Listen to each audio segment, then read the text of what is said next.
Gracias, diputada presidenta. Compañeros y compañeras legisladores y legisladoras, el suscrito,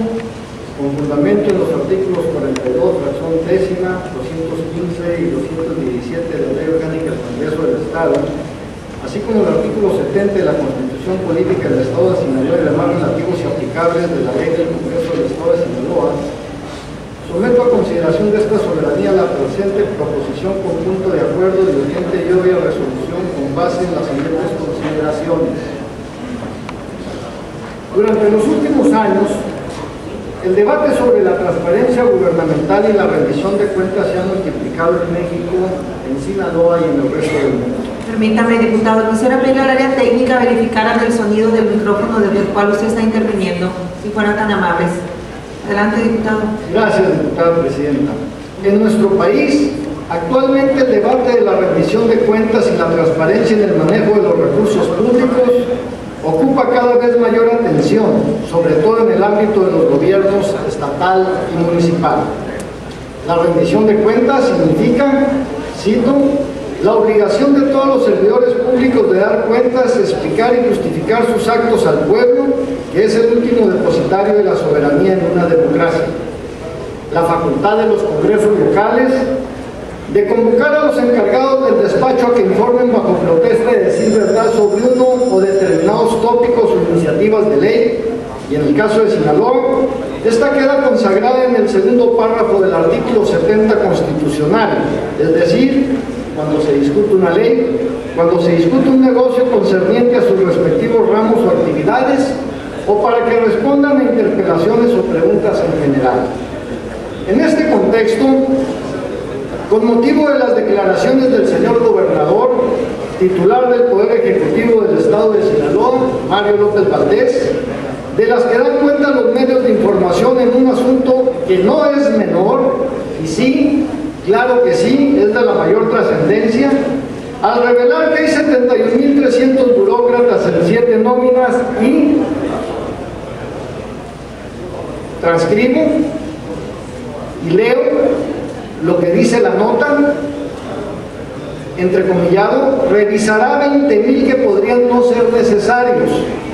cierra comillas, periódico Noroeste, 17 de febrero de 2002.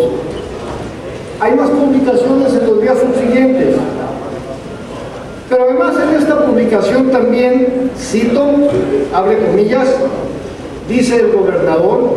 debo decirles que Sinaloa tiene un gravísimo problema de nómina.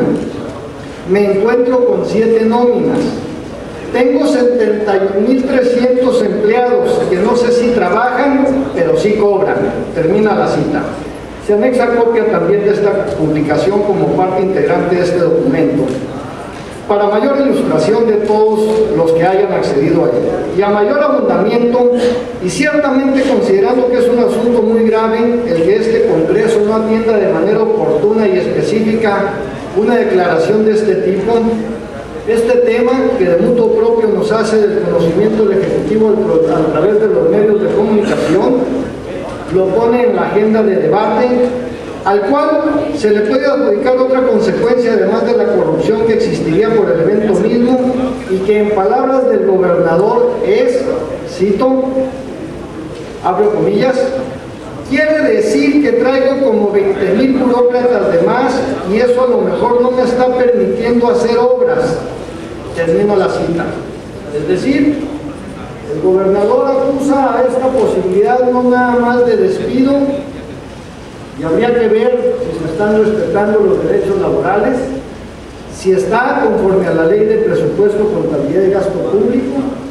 si está en las debidas prácticas de administración y ejercicio del gasto. Pero cuidado,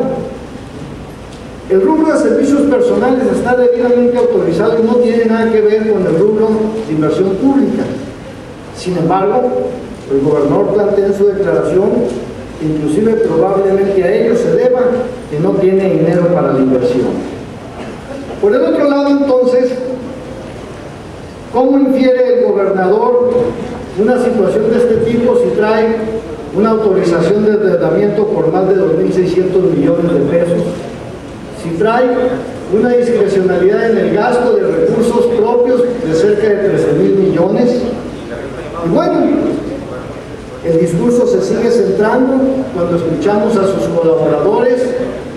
en el tema de las heladas,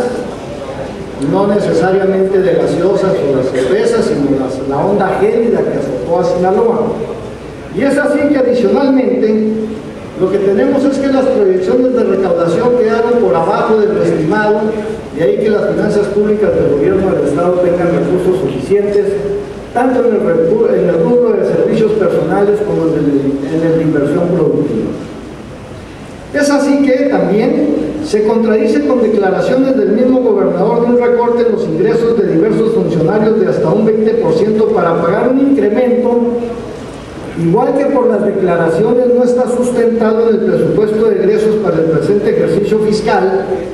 independientemente de que haya tenido un incremento de más de 400 millones, como posteriormente lo advertiré, y cuyo destino son las fuerzas policíacas, es decir, si no existiera suficiencia presupuestal, este ejecuta un recorte en ingresos y por tanto pudiera estarse violando la ley de la materia y los derechos de los trabajadores. Adicionalmente, otro tema correspondiente al mismo ramo del Poder Ejecutivo Estatal, es decir, a la Secretaría de Administración y Finanzas,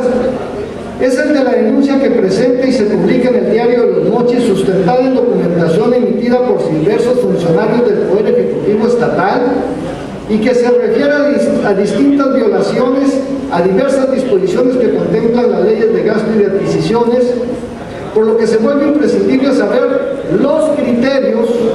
que pudiera haber ordenado el secretario de Administración y Finanzas para que inclusive, entre otros funcionarios de distinto nivel, pero de la misma secretaría, recomiendan a personas determinadas para que sean ellos los ejecutivos que desde el sector privado atiendan las pólizas de seguros. Domingo, publicaciones del domingo 5 y lunes 6 de marzo del 2012, del medio de comunicación citado, de los cuales también se anexa copia para que formen parte integral de este punto de acuerdo. ¿Y esto qué tiene que ver? Bueno, por un lado nos hablan de las mejores prácticas de administración, pero aquí hay una contradicción en el tema.